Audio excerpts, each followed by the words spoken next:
Dabar reikia sugalvoti, kodėl man rūpi tie fenomenai. Gyvensi rimtai be fenomenų, tai bus liūdna. Tai va, aš, atleiskit, kalbėsiu filosofijos vardu, ne antropologijos. Antropologija labai įdomi, daug pasaulio ir moka visai kitaip gyvena ir mušasi dėl savo tėvų ir deivių. Aš nemoku muštis. Tai pasiklausiau kartą savo gero draugo Konfucijaus labai senai, kai buvau jaunas, prieš 2000 metų. Sakau, nu ką apie dievus? Sakau, ką galiu kalbėti apie dievus, kad nieko nežinau apie žmonės dar. Sakau, pirmą reikia susigaudyti, kas mes esam kaip žmonės. Va, ir Mintautas kalbėjo, reikia ieškoti žmogaus pirmą prieš dievus. Tai dabar yra klausimas, kodėl fenologija ir kodėl fenologinė filosofija. Vienas mano studentas, afroamerikietis doktorantas, geriausias žinovas džiazo, ir turėjo labai galingą pavardę, baltą pavardę, Artūras Kromvelis. Įsivaizduokit, karališkas pasivadinimas. Tai disertacijos gynimo laiku jo paklausė, sako, Artūrai, buvai su Algiu, pas Algio kabutėse mokyklai 4 metus, ką tave išmokino? Sako, nieko. Sako, mat, truputį išmokino, kaip pašokdinti teorijas, padžiazuoti su teorijom. Tai aš irgi kartais padžiazuoju su teorijom, dėl to, kad teorijos kartais labai sukietėja ir nieko nebepasako. Tai fenologijos protėvis Husserlis taip pat kalbėjo apie filosofiją ir filosofiškai ir pareikalaujo, kad kiekviena tezė filosofiška, kiekviena, negali teikti daugiau, negu jos principai leidžia. Vienu žodžiu, aš tą vadinu, ar užpakalinės duris įveda to, ką jų teorijos neleidžia. Sakai, iš kur tą gavai, tavo teorija neleidžia. Nu, čia reikia išaiškinti, ką įvedžiau neteisingai, bet išaiškinsiu pagal savo teoriją, tada vėl sukada, turi nieko nenueina. Tai toks klausimas iškyla.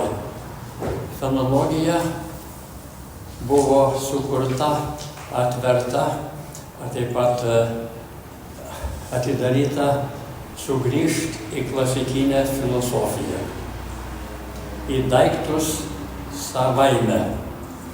Jūs gal filosofai žinot, kad po Kanto mūsų lietuvio filosofo laikų buvo teigiama, kad pasaulis kaip toks, tikrovė kaip tokia yra nepažįstama, neprieinama.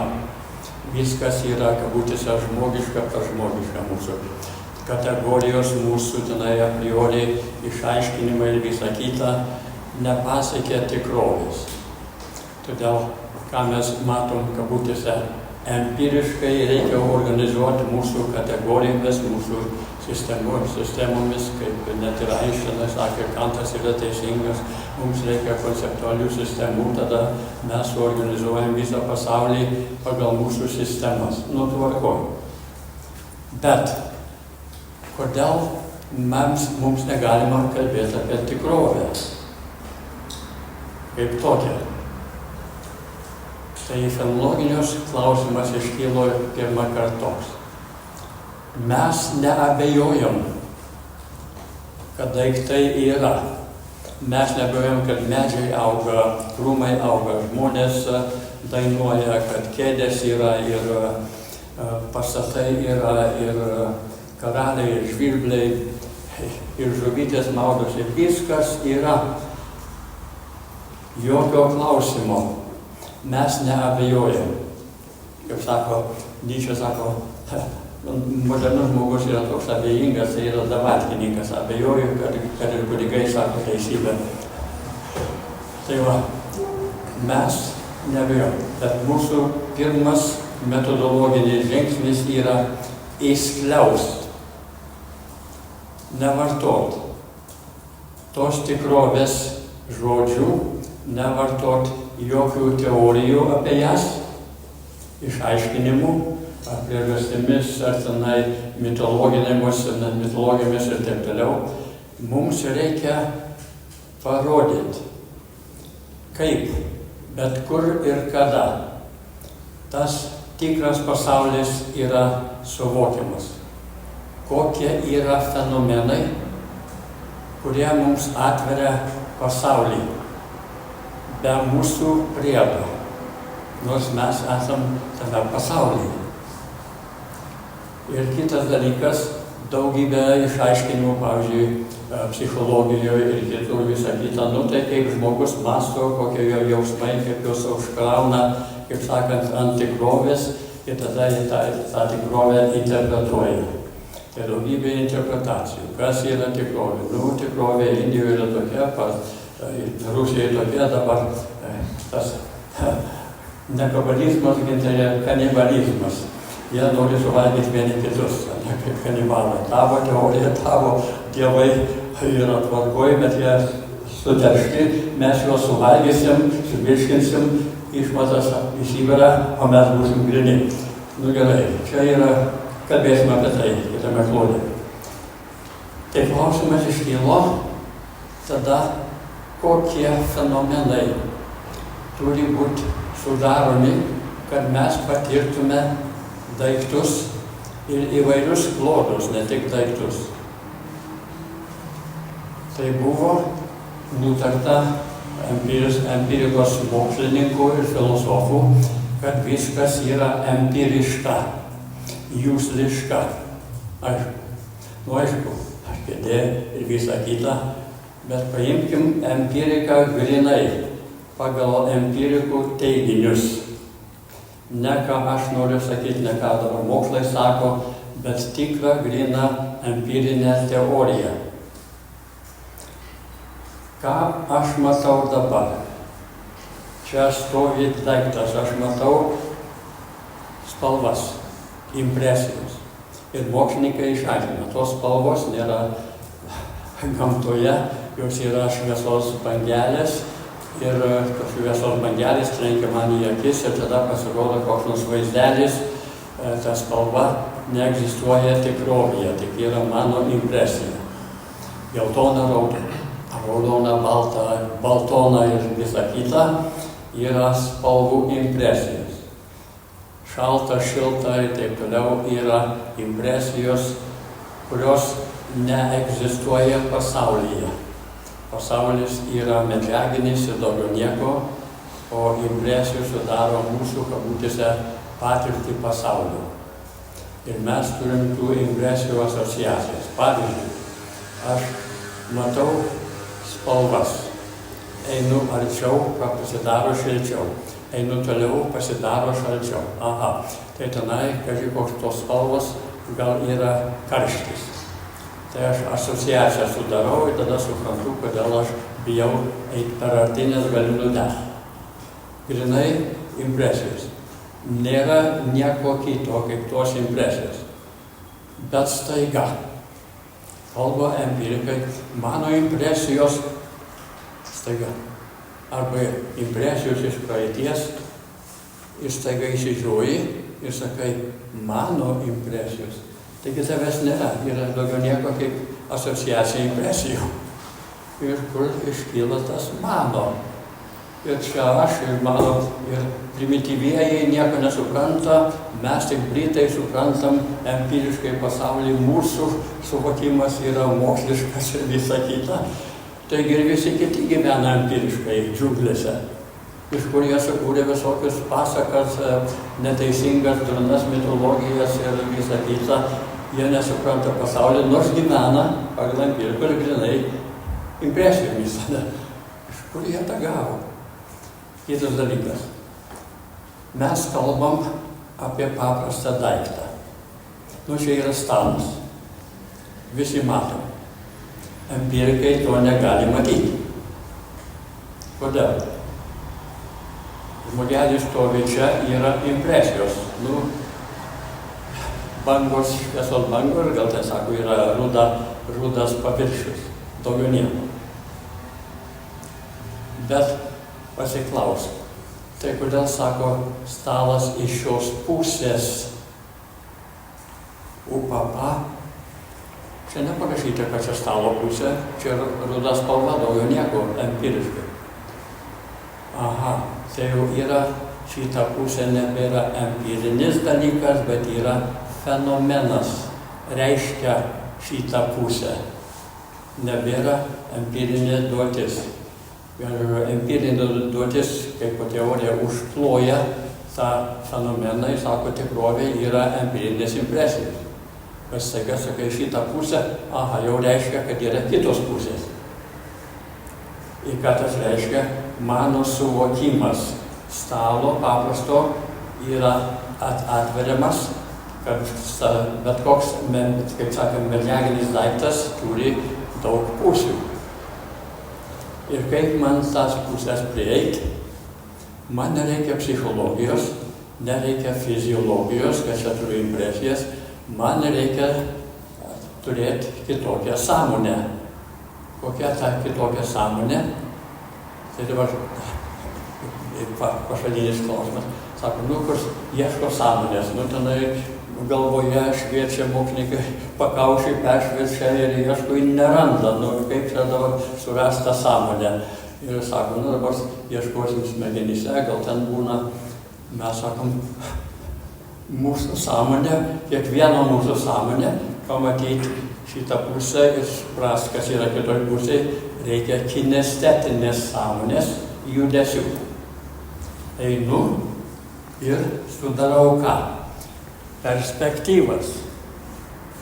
O aš turiu perspektyvą. Čia aš stoviu, čia yra perspektyva. Perspektyva nėra savybė jokio daikto. Kokios spalvos perspektyva? Perspektyva yra atvertis to daikto, kaip jis yra iš šitos pusės. Perspektyva yra fenomenas. Aš kinestetiškai pasitraukiu, turiu kitą perspektyvą. Ir ta perspektyva yra viena po kitos, sudaro laiką. Pirma perspektyva praėjo, bet man jos reikia, nes aš turiu kitą perspektyvą santykėje su ta pirma perspektyva, jau laiko klausimas. Viena po kitos, bet ne viena po kitos, kad viena praėjo.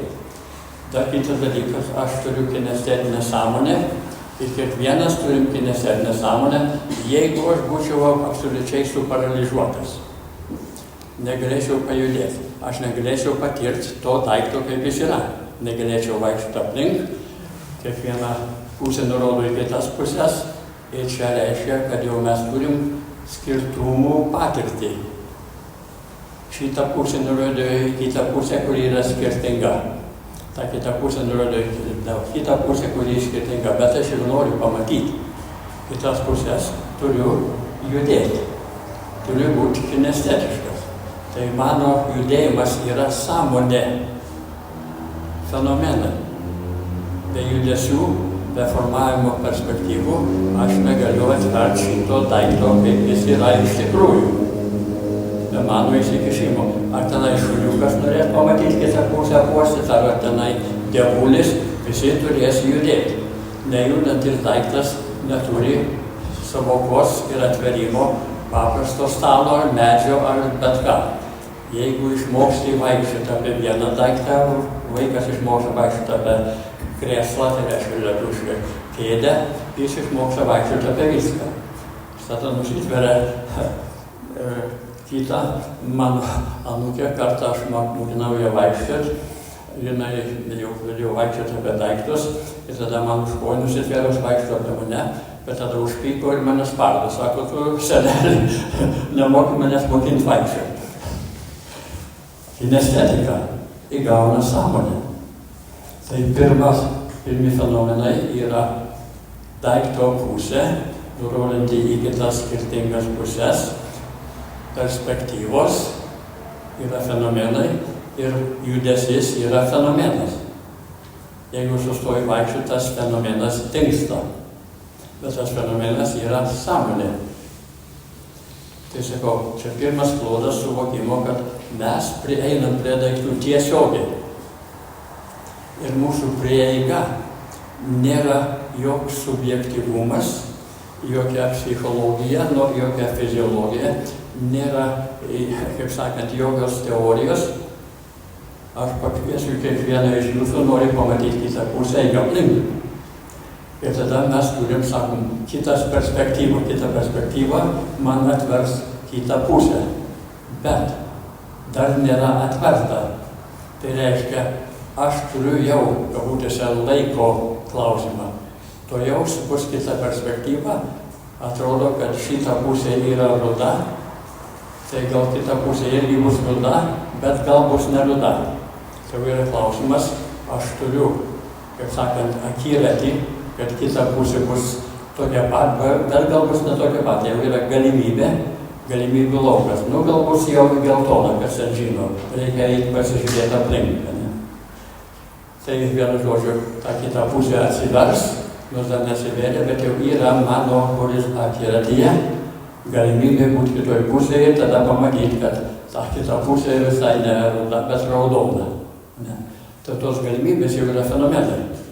Nėra dabar, šiuo momentu, bet jau yra fenomenų laukas, kaip sako, galimybės. Nu, gal kita pusė yra juoda, gal ruda, nesvarbu, bet aš jau laukiu, kad bus kita pusė ir nutariau, kad galimybė geriausia, kad bus tokia pat kaip šita pusė. Bet gali būti kitokia. Ir todėl mes suklystam, visuomet esame galbūt klaidingi, nes laukiam ko nors ir tas nepasirodo. Yra tuščia galimybė. Tai pasirodė visai kas kita. Tai yra fenomenai. Todėl be fenomenų nieks negali prieiti prie Saulio taip, kaip jis yra. Bet tie fenomenai nėra mano. Šitą pusę pasirodo kaip reikšmė, reiškia kitas pusės. Viva la différence. Skirtingos pusės reikalingos, kad aš pamatyčiau šitą pusę skirtingą nuo kitų pusių. Tai dabar klausimas to įskliaudimo, tą metodologinio įskliaudimo. Dabar fenologija sako, mes neabejojam, kad šitas daiktas yra. Jokios abejonės. Kartą mokslo filosofai, analitikai šnekėjo, sako, šito daikto nėra, nes yra šviesos bangos, daugiau nieko. Jos, sako, trenkia į mano akis ir mano smegenyse pasirodo įvaizdis.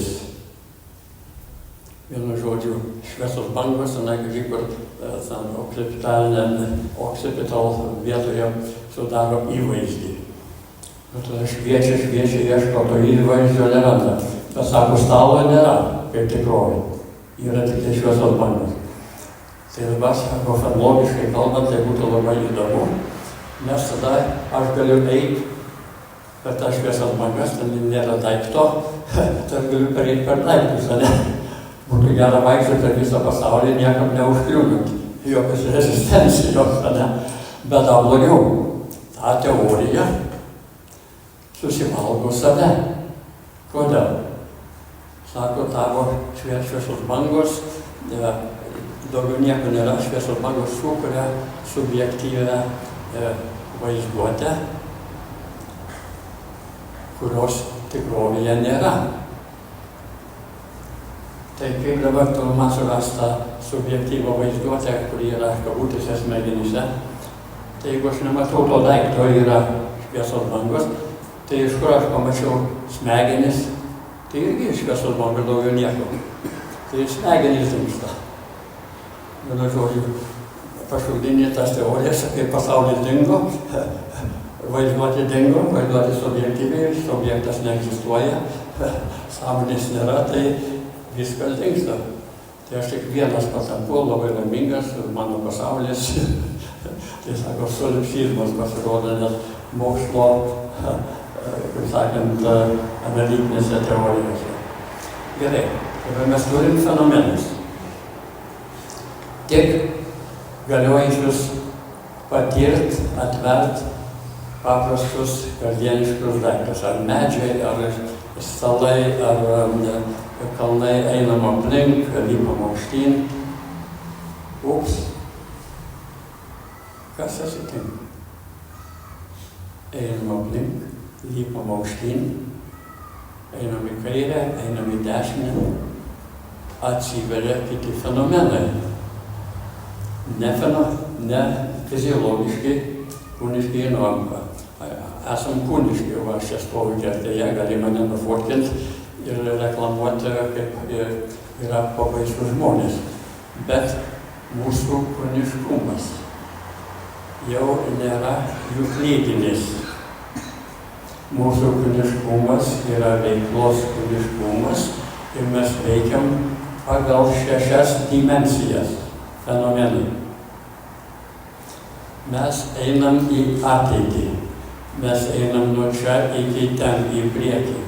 Mes paliekam užnugaryje praeitį. Mūsų kūniškumas yra 6 dimensijų. Aukštyn žemyn, kairė dešinė, atgal į priekį. Ir visa mūsų architektūra yra fenomenai išreiškiantis mūsų kabutėse 6 dimensijas. Mes turim pastatus aukštyn žemyn, mes turim laiptus, tenai per priekinės duris, per užpakalinės duris ir taip toliau. Mes turim kairiuosius politikus, dešiniuosius politikus. Ir mūsų laikas šitoje struktūroje eina iš kairės į dešinę. Nuo praeities į dabartį, į ateitį. Aišku, dabar man yra priešingai. Nuo praeities į dabartį, į ateitį. Mes visai kitais laikais gyvenam. Jūs einate į dešinę, aš einu iš savo dešinę. Pogalais mokslas sako, nuo kairės į dešinę, tada apsisukė laikas turi apsisukti. Tai tas kūniškumas yra 6 dimensijų ir net mes kalbam, einam į ateitį, einam į tolumas. Ateitis yra priešakyje. Tai yra kūniškumo veiklos fenomenai. Ir sakau, daug architektonikos yra sukurtos pagal mūsų tą vienus kūniškus veiksmus. Ir net visos mitologijos, Gintas kalbėjo pilnai tos kanibalus, vieni gyvena aukštai, kiti žemai, vieni kairieji, kiti dešinėji, kiti turi ateitį, eina, turi tikslus, kiti nebeturi tikslus, yra suvalgomi, yra kūniška orientacija. Ne? Ir aišku, ką gali būti, kad svarba moteris kairieji, vyrai dešinėji, moteris galingos ir energingos, vyrai konservatoriai. Visuomet į dešinę. Dešinė, derecho, recht, rights, human rights. Dešinieji. Kodėl ne human left? Galbūt geriau politiškai. Aš turiu human left, tu neturėti. Tu turi human rights. Pasakau, čia yra fenomenai. Nerasti fiziologiją, nufotografuok daiktą ir sakys, kas yra aukštai, kas žemai. Nėra tokio dalyko. Bet yra fenomenai, kurie mums leidžia suvokti specifinę struktūrą pasaulio. Ja. Aišku, manęs klausia, tu esi nukrytęs angelas ar atsistojusi beždžionė? Aš sakau, kai buvau kūdikis, galvojau dar angelių, kad atsistojau, tada jau buvau atsistojusi beždžionė. Nežiūrint kokio amžiaus. Tai sako, bet dabar, kai jūs kalbat multikulti, multidiskursimu ir visą kitą, jūs įvedat tą žodį daug perspektyvumas. Tai čia jau yra klaida, fenomenali klaida. Perspektyva yra atvertis daiktų. Atvertis kaip daiktai yra. Ten medis ar kalnas ar stalas ar kas kita, visi mes turim turėti kinestetinę sąmonę, formuoti perspektyvas ir taip toliau. Tai kai buvo sukurta modernybė, sukūrė perspektyvinę erdvę. Tai tada nutarė, kad mes ir ego, pirmasis žingsnis turėti tą ego, buvo sukurtas todėl, kad iš šito taško aš čia stoviu, yra perspektyva. Pasitraukiu kitą perspektyvą nors ta pirma perspektyva irgi reikalinga, kad būtų skirtinga nuo dabartinės. Tai laiko, kaip sakant, plėtra. Viena po kitos, bet viena po kitos taip pat integruojama, kad suprasčia dabartinę. Tai ego yra taškas, iš kurio matau daiktus. Ir mano tada buvo metafora erdvės, kad erdvė yra perspektyviška, ne? Aišku, erdvės nieks nematė, yra fenomenai. Ir laikas irgi yra fenomenas, kalbėsime apie tai, gal net ir kosminėje plotmėje, kai mes suvokiam visą kosmosą, nepaisant kur esam, čia yra fenomenų klausimas. Bet dabar, kas yra klaida, tas perspektyvumas, dabar viskas yra išskliausta. Dabar paimam kitą sritį. Logika ar matematika. Ir vienas dalykas yra tikras, nepaisant, kaip mokslininkai aiškina viską fiziškai, fiziologiškai, biologiškai, chemiškai, net ir psichologiškai. Jie vartoja pro užpakalinės duris, kaip sako, empiriniai mokslai yra grinai matematiški. Matematika nemeluoja. Mūsų, kaip sakant, duomenys gali būti netikslus, bet matematika yra tiksli. Tai klausimas iškyla fenomenologijai. Pagal jūsų teoretinius teiginius, tikrovė yra vien empiriška arba medžiagiška. Tai sako, medžiagiškumas irgi yra empirinis. Galim pasverti daiktą, galim jį apžiūrėti iš visų pusių, gryna medžiaga. Ir tada klausimas iškyla, kur yra mąstymas, kur yra matematika. Jeigu viskas yra medžiagiška, tai matematikos turbūt nėra objektyviame pasaulyje. Sako, niekad nesu matęs 2+2 vaikščiojant gatve, nepaisant kaip ieškočiau. Kas atsitinka. O dar truputį atbulai, kai mes kalbam apie daiktą. Perspektyvos pusės atveriamos perspektyvose, bet taip pat turime paklausti, kodėl aš einu apie tą daiktą, o neinu tiesiai. Sakau, yra tas pats daiktas, tas pats stalas, einu apie tą patį stalą, aš užlaikau jo tapatybę, tas pats. Tai yra fenomenas. Mes tą vadinam invariantų, nepaisant apie ką, su kuo kalbu apie stalą, aš laikau tą stalą kaip invariantą. Tai yra vienas žingsnis į eidetinę patirtį, eidos, reiškia, kad mes matom esmiškai, ne tik daiktų, ne tik iš visų perspektyvų ir pusių, bet taip pat, kad tas pats daiktas, esmiškas, medžiaginis, kaip sakant, erdvinis daiktas, reikalaujantis iš mūsų specifinių veiksmų, kaip savo kinestetika, formavimas perspektyvų, kaip fenomenų. Ir tas daiktas irgi yra patirties fenomenas, bet reikalingas sakyti, kad aš patiriu tą daiktą, koks jis iš tikrųjų yra, bet mano patirtis skiriasi nuo to daikto. Tas daiktas nėra, kaip sakant, impresijos, priverčia mane ieškoti kitos pusės. Jau reikšmės nurodo visą aplinką. Ir tas daiktas turi savo, kaip vadinam, vidinį horizontą. Aš jį galiu suskaldyti. Aš noriu iš apačios pažiūrėti iš viršaus, kaip empiricisto Loko paklausė, tai kaip tu matai tą stalą, tikrą stalą?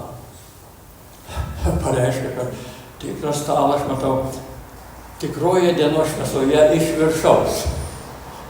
Aš sakau, aš iš apačios matau, tai kad dabar mes, kaip mums sakyti, kad tas pats stalas. Sakom, tas pats stalas, bet iš viršaus tikrai matai tą tikrą stalą grynoje saulės šviesoje. Tai gerai, laukti reikia vidurdienio, tada aš pamatysiu tikrą stalą, prisikabinęs prie lūpų, nes kitaip nematysiu tikro stalo. Tvarkoj.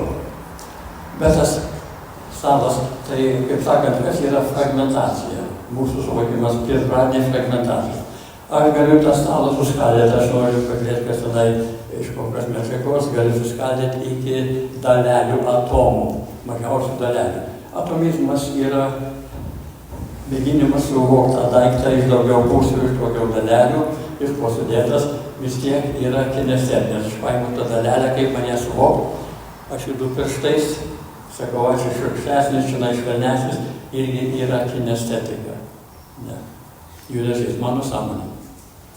Dabar kitas klodas, kiekviena patirtis, vadinama ta intencija. Intencija nereiškia, kad aš turiu intencijas, bet kiekviena patirtis yra ko nors.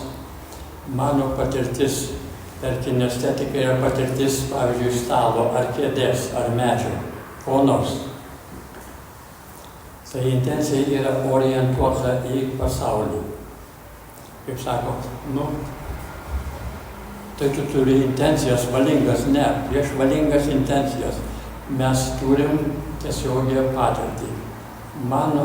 Aš neturiu jokios intencijos, kad mano puspadžiai patirtų, kad grindys yra kietos. Mano kojos sako, grindys yra kietos. Man nereikia turėti jokios intencijos, bet patyrimas, kaip ir sakydavom senovėje, padlago grindų, yra patyrimas tų grindų. Yra jos kietos, ne? Ir be jokios intencijos, tai kiekviena patirtis, nepaisant kokią maklodę, yra, aš neklausau automobilių, bet mano girdėjimas, nors aš nekreipiu dėmesio, yra girdėjimas automobilių. Ne? Yra intencionalumas sąmonės, kuris nebūtinai yra intencionalus kaip mano valingumas. Nes kaip, paklauskim,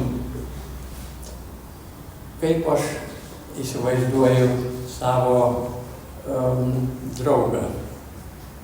Aš įsivaizduoju savo draugą. Bet vaizdas irgi yra ko nors. Sako, aš turiu vaizdą. Pirmas klausimas yra vaizdas ko? Reiškia, tas vaizduoti jau yra intencija, paklausia, ką aš atveriu savo vaizduoti. Kalbėsiu apie visas, kaip sakant, smaguriavimus, kanibalizmus, kaip intencijas, vaizduotis intencijas. Ir dabar, tai sakau, bet šitas daiktas taip pat yra akiratyje. Stalas yra kambaryje. Koks kambarys? Tai šitas kambarys toks ir toks. Aš galiu to kambario planą nubraižyti, neprisidėšęs prie lūpų. Aš galiu matyti, toks kambarys turi tokią struktūrą. Ir ta struktūra yra matoma, nepaisant, kur aš stoviu. Ne. Tai man nereikia impresijos iš vieno kampo, tada nulipti į kitą kampą, tai gauti kitas impresijas ir visą kitą. Bet nes ir nulipimas jau bus kinestetinė sąmonė. Reikia man ten būti, kad pamatyčiau kitą kampą iš kito kampo. Tai vis tiek ta sąmonė galioja ir fenomenų. Tai tas akiratis plečiasi, kambarys yra pastate, pastatas yra ant gatvės, gatvė yra mieste, miestas yra regione, regionas yra Lietuvoje, Lietuva yra Europoje, aš išskrendu iš Lietuvos, palieku užnugaryje Lietuvą, paskui palieku Europą, paskui palieku visą kontinentą ir paskui keliauju į Ameriką.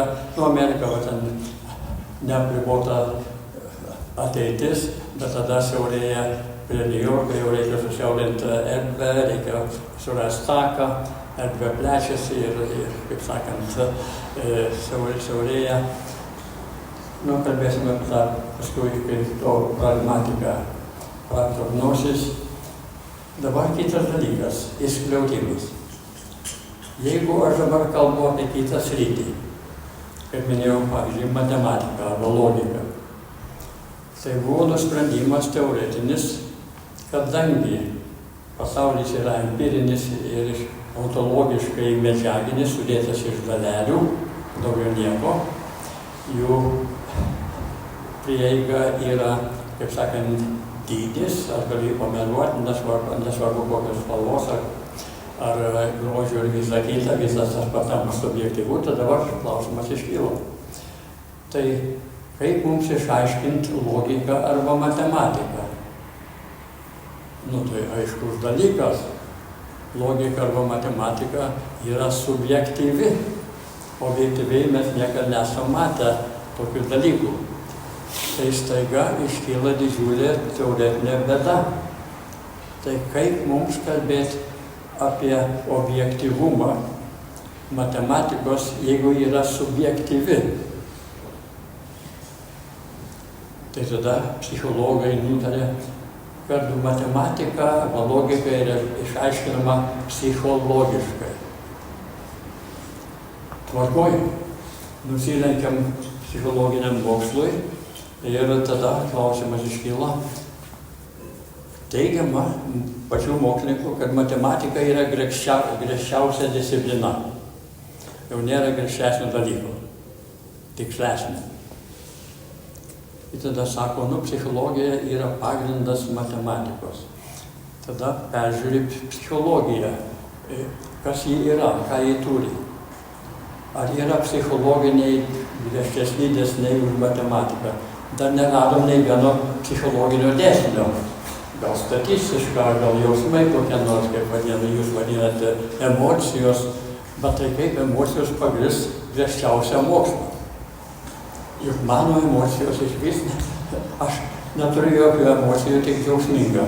Tada nemoku nei pykti, nei bartis, nei juokinga viskas, ne. Tai viena mano tik viena emocija, labai siaura, gyvenu labai linksmai ir siaurai, tik džiaugsmingai, blogas gyvenimas. Nu ką padarysi, taip išeina, vis tiek reikia išugdinti teorijas, dabar ta teorija, kad viskas yra subjektyvu ir psichologiška. Tai kaip mums išaiškinti jausmingų, pavyzdžiui, jausmingumų griežčiausią mokslą, objektyviausią ir objektyviausią mokslą, psichologiją, neišeina. Tai tada klausimas iškyla, fenomenologinės metodologijos, įskleidžiam viską ir medžiaginius, kaip sakant, erdvinius daiktus, įskleidžiau ir psichologija, vienu žodžiu, jos yra, bet šioje srityje jos nebegalioja. Negalima išaiškinti vieno klodo, pavyzdžiui, ar kultūros ar kitą, grinai medžiagiškai arba fiziologiškai. Tai vien logika yra vienas pavyzdys, kad arba matematika, kad į ją negalima žiūrėti nei psichologiškai, nei fiziškai. Ir ką tas reiškia, kad jau mes atveriam vieną klodą, kurį, sako, iš mano perspektyvos 2+2 yra 4. O tai kaip dabar matyti iš kitos perspektyvos, kaip man apeiti apie 2+2 yra 4 iš kitos pusės, kita perspektyva. Dabaisant, kaip eisiu ratu, tas pasirodys 2+2 yra 4, be jokių perspektyvų. Perspektyvumas patampa metafora, tik tais pakelta į kitus klodus, kad viskas yra perspektyviška, ne? Tai tada sakai, čia jau yra jūsų prieiga nebegalioja, nors jūs vartoja tos žodžius, vien jūsų kalboje tas yra, bet ta kalba nebegalioja. Nors yra paprotys, viskas yra iš perspektyvumo. Iš mano perspektyvos pasaulis yra rūdus, iš tavo geltonas, iš kitų baltonas. Ko? Baltonas? Kokia čia spalva? Aš reikia sukurti. Galima moksliškai. Gerai. Dabar turim kitą klodą. Ir ką reiškia tą klodą? Tai reikia išmokti veiksmus, sukurti fenomenus, kurie mums leidžia prieiti matematiką.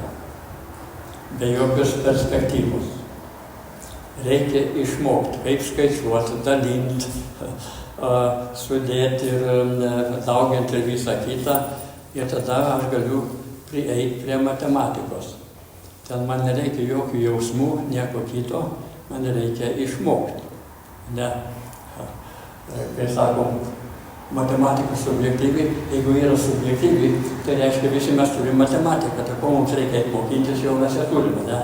Sako, mūsų viduje, psichologiškai mes turim pagrindą matematikai. Tai kam vaikus mūčyt mokykloje, mokyti matematiką, ne? Kai kartą Amerikoje yra dažniausiai žinoma beprotybė, tai labai įdomi beprotybė, bet yra kitų beprotybių. Tai kartą buvo iškeltas atstovų rūmuose klausimas tų religiškų žmonių, kad vaikai turi melstis prieš pamokas. Vienu žodžiu, turi vesti tikybą. Tai viena ponia, irgi labai tikinti, buvo dėstytoja matematikos mokykloje ir atstovų rūmuose ji buvo pakviesta kalbėti, ar reikia melstis prieš pamokas. Labai reikalinga. Tai visi galvoja, jis sakė, taip, reikia melstis. Tai sako, ne, išvis nereikalinga. Nereikalinga? Kodėl ne? Sako, aš dėstau matematiką. Kol dėstysiu matematiką, vaikai melsis. Jeigu būtų smegenyse savo, tai nereikėtų net pagalvoti, jau turi. O dabar reikia labai sunkiai išmokti veiksmus, kaip atverti, kas yra skaičiai, ne? Ir matematika. Ir tas yra didžiulis klausimas. Bet kas yra svarbu? Dabar mes turim kalbas, nes labai kalbos dabar kalbiškumas yra madoje, ne? Visi kalbas apie kalbas. Tai klausimas iškyla patirties. Aš sakau, dabar irgi garsais. Dabar atsiminkim, empirika, grįžtame į empiriką. Aš kalbu garsais, ne, jūs girdite. 2 + 2 yra 4. Jūs tai išgirdite. Dabar aš sakysiu 2 × 2 ist 4. Kiti garsai, visai kiti.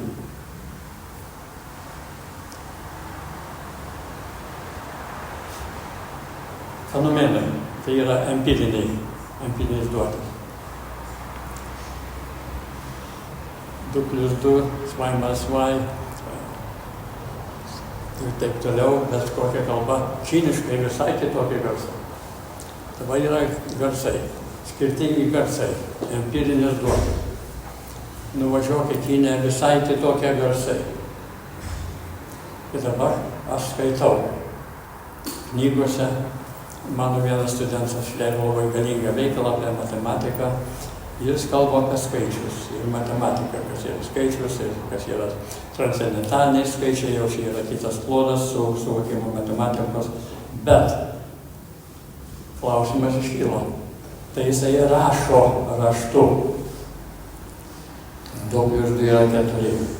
Raštas visai kitokie empiriniai įspūdžiai, vizualiniai įspūdžiai, o ne audialūs, ne garsų įspūdžiai. Visai kitokia empirika. Ir staiga sako, mes kalbam apie tą patį daiktą. Tai kuris yra tikras vaizdas matematikos? Ar 2 + 2 yra 4, ar 2 × 2 ist 4? Ir taip daugiau, nei vienas. Bet visi yra vaizdai, ir klausimas, vaizdas ko? 2 + 2 yra 4, kuris nėra vaizdas. Vaizdų yra daugybė. Bet į ką mes referuojam? Aš žiūriu ir 2 + 2, kad yra 4. Tai yra eidetinis invariantas, be kurio visos kalbos negaliotų. Mes negalėtume susikalbėti nei su Kinija, nei su Vokietija, nei su Amerika, nei su Rusija, kalbėdami apie paprastus skaičius. Tas invariantas mes vadinam esmė, eidos. Ir matot, klausimas iškilo, empiriškų klausimas iškėlė, kaip fenomenologijos žodžiu mes sakom, mes ieškom suvokti daiktų patirtį principingai, iš principo. Iš esmės. Pasisakymas buvo taip pat, nėra jokių esmių, viskas yra nebūtina, vadinasi angliškai kontingentiška, tai mes to jau davėm atsakymą. Mes sutinkam su jūsų teiginiu, kad viskas yra iš esmės kontingentiška. Jūs neperšokot esmiškos įžvalgos, kad viskas yra kontingentiška. Į vienu žodžiu, ir jūs pripažįstat, kad negalima kalbėti be įžvalgos, kaip sakant, invarianto. Dabar pakelsiu į paprastą kasdienišką klodą, kas yra invariantas. Nebūtinai daiktas, pavyzdžiui, matematika. Arba kad šis daiktas yra tas pats, apie kurį vaikščiau šiandien. Nustosiu vaikščios, aš apie kitą daiktą, pradėsiu mąstyti apie matematiką. Tai matematikos, kaip tai sakau, kalbos, tenai garsai, skirtingi garsai ar skirtingi brūkšneliai jau yra fenomenai, kurie atveria skaičius, matematiką. O matematika yra, pavyzdžiui, 2+2 yra invariantas. Tapatybė aš kalbu apie 2+2 yra tas pats, nepaisant kur ir kada. Kaip sakom, Pitagoro teorema. Pitagoras gal jie buvo nubraižęs smėlyje tenai ant pliažo ir kalbėsiu savo seneliu. Jo senelis jam atrodė atgimęs šulyje, kai šuoloja, sako, čia mano senelis kalba. Jis tikėjo į tą reinkarnaciją tadaise. Bet jo teorema, kiek buvo perrašyta kalbų, kiek buvo nubraižyta smėlyje ir kitur, ta pati. Sakom, aišku, čia Pitagoro teorema. Tai iš kur ta tapatybė, tai dabar klausimas iškyla, kad mūsų žiūrėjimas, mūsų patirtis. Aš žiūriu į Pitagoro teoremą. Aš žiūriu į vaizdus. Tenai nubražytus, tenai aprašytus, tenai skaičiais ir visa kita. Ir visas tie įvaizdžiai yra įvaizdžiai ko nors. Teoremas Pitagoro. Ta teorema yra invariantas. Ir jisai tęsiasi, nepaisant, kada jis buvo parašytas. Prieš istorijos klausimą jau mes turim prieigą prie kitų įžvalgų, kitų suradimo invariantais. Atveria matematiką kaip invariantus ir mes išmokstam kaip tos veiksmus, tos fenomenus sukurt, kalbėti su Pitagoru ar kalbėti su Aristotelio klausimu Platono apie skaičius. Mes tą suvokiam taip, kaip ir jie. Vienu žodžiu, komunikacija yra galima tik tais fenomenologiškai. Jeigu yra, kaip sako, mano smegenyse yra matematika, tai mano smegenys jau pasenę, tai aš nebesuprasčiau, kas yra 2+2, jūs jauni dar suprastumėt, bet tada mes negalėtume susikalbėti. Aš nebesuprantu, mano pasikeitė visas gyvenimas, jūsų dar kitoks. Kiniečiai visai kitaip masto, tai mes negalėtume komunikuoti, bet mes komunikuojant, nes turim prieigą eidetinių invariantų. Tie invariantai yra duoti, nepaisant kur ir kada. Ir tada mes turim, kaip aš vadinu, mes kiti vadinam, policentrinę patirtį, ar daugcentrinę patirtį. Aš patiriu su Pitagoro įžvalga. Aš matau, ką reiškia ta teorema. Pitagoras žiūrėjo ją, jis parodė ją ir aš matau ją kaip tą pačią, nepaisant, kad jis kalbėjo graikiškai, aš kalbu šiek tiek lietuviškai ir kitaip. Vis tiek mūsų kalbos yra prieinamos viens kitam, ne dėl to, kad mes kalbam, bet kad mes turim Nešauk. Mes turim tą eidetinę įžvalgą, fenomeną ir jis yra prieinamas visada ir visur. Kaip sakau, ar kinietis nori pamatyti to stalo kitą pusę, jis turės būti kinestetiškas, ar aš. Nesvarbu, mūsų skirtingumų, mes turim savybės, kurios yra invariantai, bet tų negalima jokios patirties. Tai mūsų istorinė patirtis, pavyzdžiui, praeitis nėra, gal yra chronologiška praeitis, bet patirtyje mes turim tą gelmę. Kada aš diskutuoju, ką nors, aš nediskutuoju tik iš savęs, aš diskutuoju su kitais. kada aš kalbu su Einsteinu arba Newtonu, tai aš kalbu apie jų teoremas. Aš suprantu gravitaciją, nepaisant, kad Newtono niekada nebuvau pažinęs nei asmeniškai, nei jausmingai, nei ką kitą. Bet aš matau, kaip jisai atvėrė pasaulį turintį gravitaciją. Nepaisant kuris. Tai mano patirtis tame klode jau yra policentrinė. Aš matau, kaip jis matė. Aš matau, kaip kai kurie sako, mes neišsiveliam iš Platono barzdos. Jis visuomet sako, idėjos visą kitą. Tai aišku, mes turim tą platonišką gelmę ir mes galim kalbėti su Platonu ir su juo argumentuoti, ar jo argumentai yra užtenkami ar ne. Mes jau matom su Platonu, tai mes vadinam tą policentrinę, daug centrų. Vieną metaforą galima vartoti tokią. Prieš kapitalizmą ir komunizmą, tas klausimas iškylo, ar bendruomenė nutarė, ar bendruomenė yra pirmesnė, ar individas pirmesnis.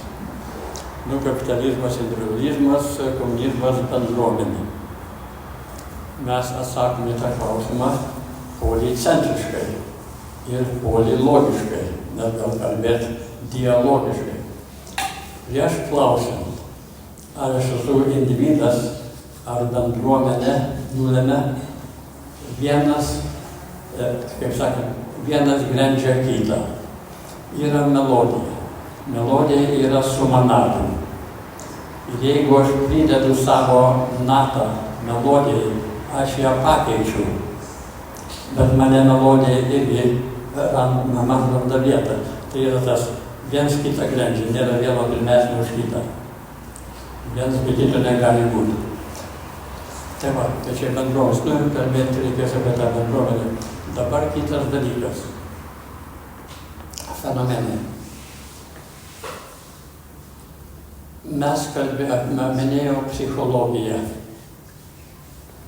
Ir yra duotis mūsų to vadinamos sielos, duša, dichat, kvėpavimo, spiritus, spiralė, irgi kvėpavimas, inspiracija, vaidinutės arba kaip tos nenusinė mūzos, inspiracija, ekspiracija, įkvėpimas, iškvėpimas, tai yra kvėpavimas, siela. Bet kas jį yra? Tai kalbama apie jausmus. Mano jausmai. Tai jausmų klausimas yra truputį kitoks. Jis yra irgi prieinamas, bet neprieinamas perspektyviškai.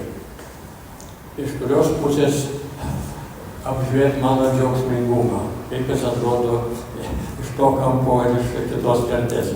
Tai yra ta įtampa tokia, jausmas, bet jis neturi laiko, nėra viens po kito. Kai gyveni, pasineri į jausmingumą, tą aistrą, kaip mano aistra yra posminė aistra, kai pasineri į ją, toks džiaugsmas pradingsta tas tęstinas laikas. Tada sakai, atsibudau, po velnių jau užmiršau visą kitą, reikėjo pavalgyti už vakar, bet nespėjau, nes buvo tiek įdomių dalykų kosmose.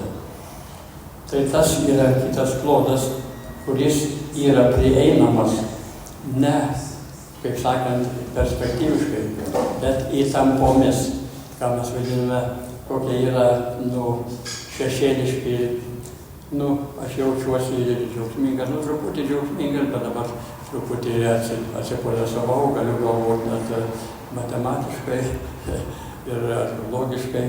Tai vienu žodžiu, įtampos atslūgimas ir visa kita yra tie klodai, per kuriuos tas džiaugsmas pasirodo, bet ne perspektyviškai. Sako, atleidau pyktį, dar truputį pykstu, tai tie visi klodai, kurie įtampiau, kur lengviau, mažiau pykstu, yra atvertis pykčių, pavyzdžiui, tos fenomeno, psichologinio fenomeno. Tai jie neturi laiko. Tai Bergsonas kalbėjo apie tą diopę. Tai čia kitas klausimas. Tai kiekviena duotis, mes nepaneigiam, kad yra siela, kad yra jausmai, jie yra duoti taip pat kaip ir matematika, bet per kitus fenomenus. Negali apskaičiuoti jausmų. Sako, mokslininkai apskaičiuoja jausmus, apskaičiuoja meilę. Nežino, kaip tą padaryti, bet tai nebėra meilės. Ja, tai va, tai sakau, fenomenai. Dabar kitas klausimas.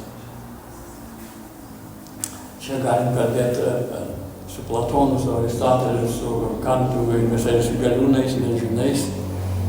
Ir yra laiko klausimas.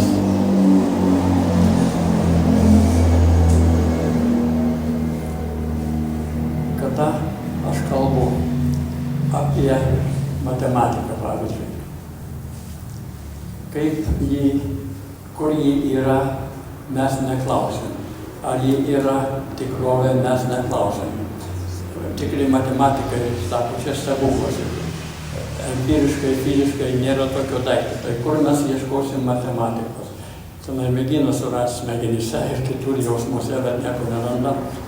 Tai mes sakom, tai ne mūsų reikalas. Tai yra duota ir mes norime atverti, kokie fenomenai, parodyti, kokie fenomenai atveria tą klodą, daugiau nieko. Čia mūsų užduotis. Matematika nėra impresija ir man duoda per galvą, kad sako, reaguokit na skaičius. Ir kartais maišom sritis, labai maišom sritis, sako ekonomistai, skaičiai privertė man investuoti į šitą korporaciją, nes ten geriau uždirbo, skaičiai privertė. Skaičiai nieko, 2+2 neduoda prie galvą. Kas privertė tos skaičius, tai yra tavo gobšumas, o ne skaičiai. Nekaltink skaičių, ne. Tai dabar, kas yra eidos ir kaip mes prie jos prieinam. Aš jau minėjau variantus įvairius. Tai einant per įvairius klodus pasaulio daiktų, pasaulio tada ir apskaičiavimų ir visą kitą, mes pasiekėm, aš tą vadinu, jau ir gal kiti vadino, principus archėjai. Ir jie yra labai įdomus, nes jie pasirodo per įvairius fenomenus, bet pasirodo taip, kad jie yra belaikiai.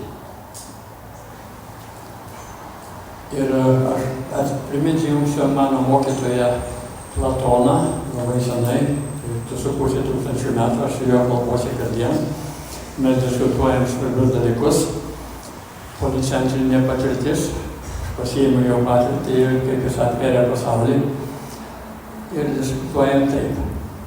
Jisai truputį buvo įkliuvęs į savo tradiciją. Kodėl? Kada jisai ėjo per pakopas ir rado, kad jį veda eidos, ne, matas, pavyzdžiui, kas yra žmogus. Nu tai jo diskusijose, nu aš matau daugybę jūsų, įvairovę. Ir geltonų, ir mažų, ir aukštų, ir visi aš sakau, kad jūs visi esate žmonės. Tai koks yra invariantas? Kaip Mintautas sakė, nu mes ieškom žmogaus. Esmė, ieškom invariantų, kad nepaisant, kaip atrodai, ar mažiukas, ar suaugęs, ar didelis, ar nukvakęs kaip aš, vis tiek sakai, vis dar mane pripažįsta kaip žmogų, kad ne, tu tai ką padarysi. Ačiū labai. Bet tas reiškia jau yra įžvalga invariantas. Rasizmas yra absoliutus pripažinimas kito, kad jis yra žmogus. Paneigimas yra pripažinimas.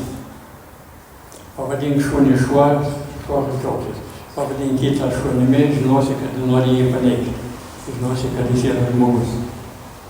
Žodžiu, tas jau yra duota. Bet kaip mes tą pasiekėm, tą invariantą. Tai Platono argumentuose mes pasiekėm įžvalgą, kad yra standartas matas, jis vadino idėja arba forma, Tai mes vadinam invariantas patirties, turim invariantą. Ir tada Platonas paklausė, tai kur jis yra, tas invariantas? Nu, tai subūrė tą topos noitos, tai yra vieta, kur yra tie matai, invariantai, jis yra kitame pasaulyje. Vadino topos noitos vieta, kaip sakant, proto. Na ir tada klausimas iškilo. Kadangi aš tų invariantų šiame pasaulyje nematau, aš matau tik tais empirinius daiktus ir visą kitą, ir jie skirtingi, tai tas invariantas yra duotas todėl, kad aš matyt gyvenau tame pasaulyje kadaise ir tuos invariantus matau ir dabar juos atsimenu. Tie vaizdai, žmogus, tu ir kiti primena man, ką aš mačiau kitame pasaulyje kaip invariantą. Dabar ir atėjo atmintis. Aš atsimenu. Nemusinė atmintis. Aha. Tai fenomenologija truputį sako Platonai ir leis. Čia yra truputį įvedimas kultūros, kad turim atmintį, laiko atmintį, turim atmintį iš praeities. Bet klausimas iškyla, jeigu tas invariantas yra duotas, tai jis nėra iš praeities. Kaip Pitagoro teorema ir visi kiti nėra praeityje, jie yra duoti. Tai reiškia, prieš atmintį aš turiu jau turėti tą eidentinę įžvalgą, aš tą vadinu viziją.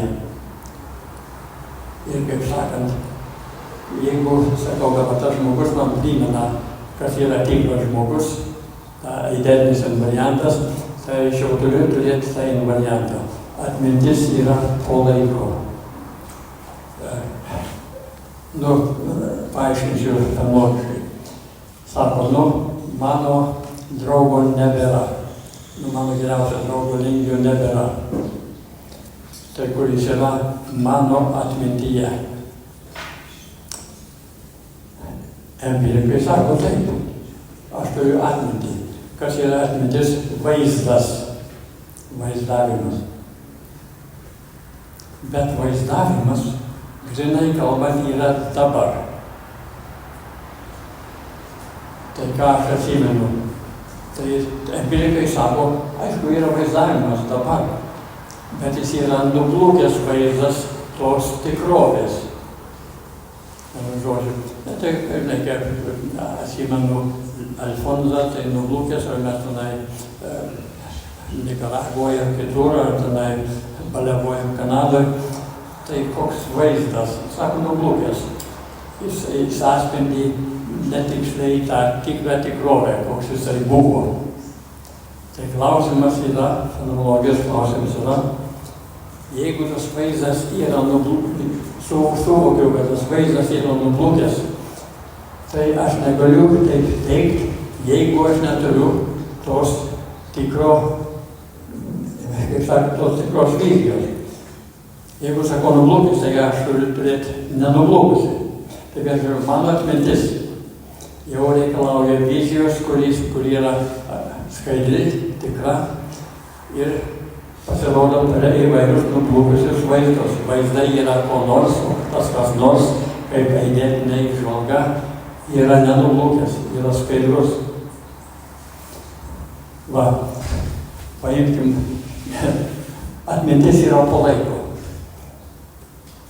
Aš turiu leidinę angliškai, kaip tam reklamiečiams. Before the ad image, ad yra advertisement, prieš reklamos įvaizdį yra duota kas kita. Vizija. Aš matau Lingį, koks jis buvo, bet matau per įvaizdį dabar, kaip po tikrąjį. Turiu jo viziją. Dabar, nes matot, laikas labai vienas iš sunkiausių dalykų išspręsti. Augustinas mėgino, Platonas, Aristotelis ir visi kiti, Kantas ir Newtonas ir Einšteinas ir daug nesusipratimų, bet yra vienas dalykas, turi būti aiškus. Aš sutinku Gintą po 2 metų, sakau, velnia tu atjaunėjai. Aš meluoju, aišku. Čia irgi fenomenas. Nu ir ką aš matau, logiškai. Aš matau Gintą. Bet aš tuo pačiu teigiu, kad tu esi atjaunėjęs. Tai jau atjaunėjęs yra vaizdas, tu esi atjaunėjęs. Tai aš dabar turiu viziją, kas jis yra, tas pats, ir kas yra atjaunėjęs. Ir atjaunėjęs reiškia, kad pirmiau jis buvo, atrodė, senesnis. Tai aš turiu 2 vaizdus, ne viens po kito, ne viens praeityje. Aš matau per šitą vaizdą, kad jis atjaunėjęs, matau, kad jis buvo senesnis ir tuo pačiu tas pats. Aš turiu viziją per 2 vaizduotės, kurios yra koreliuotos ne viena praeitie, kita dabar, bet viena per kitą. Transparencija. Fenomenologija kalba apie permatomumą. Aš sakau, aš turiu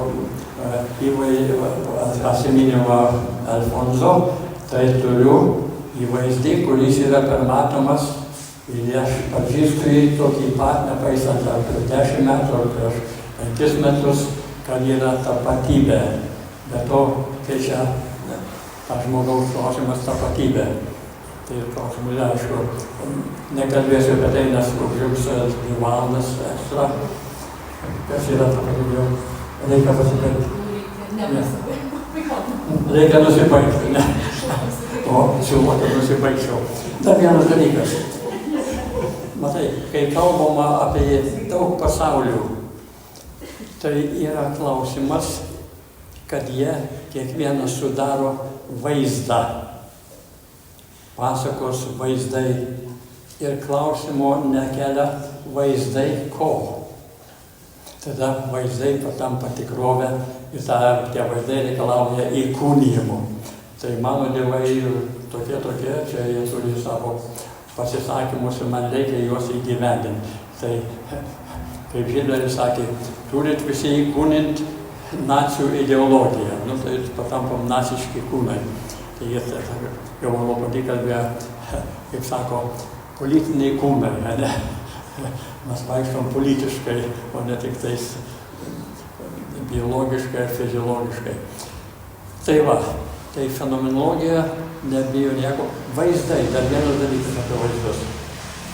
Vaizdai irgi turi visai kitokį laiką. Pavyzdžiui, ateina mano draugas, duoda man lėkštą, tokį popieriuką, sako, Algi, čia aš prieš 5 metus. Slidus tas popieriukas tenai žybčioje nuotrauką. Sako, aš prieš 5 metus, aš žiūriu, kad čia lėkštos dalykėlis, tai kur čia tu? Prieš 5 metus.